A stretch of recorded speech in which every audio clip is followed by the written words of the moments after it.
The Iceman ripple effect. Whose album gets delayed and whose album doesn't come out at all this year? You have a lot of artists who are supposed to be dropping this year, and there's going to be very limited space in the third and fourth quarter for all these artists to drop. You have Playboy Cardi and you have Lil Baby who are supposed to drop their second albums this year, but we'll see what happens because they haven't started the rollouts for either one yet.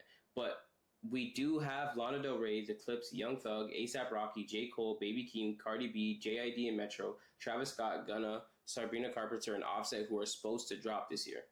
Now, The Clips and Travis Scott with their feud, they're dropping next week, and I know Travis is going to outsell those guys, and he knows that, so we're not going to count those two.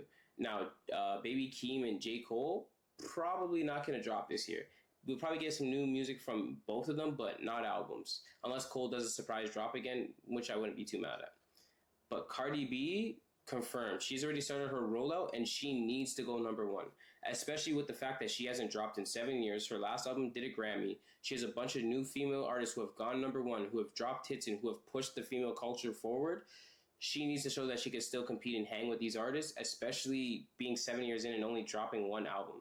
I think Glorilla's dropped two since she's been out, and they've done pretty well, and she's gotten way better.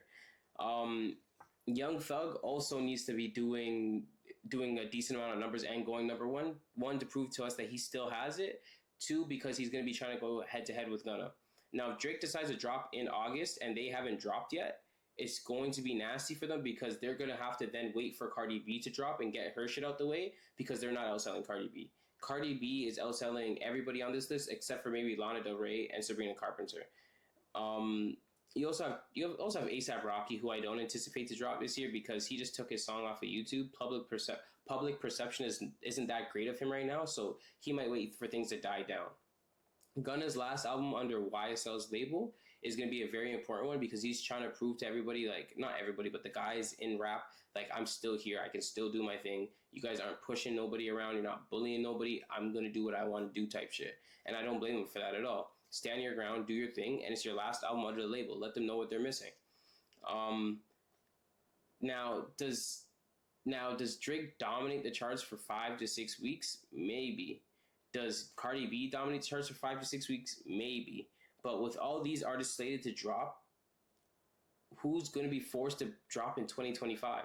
Because not all these artists are going to be able to drop within this year and go number one. And it's very important for their brands. So it's going to be very interesting to see what happens and who's who and what's what is going to be shown again.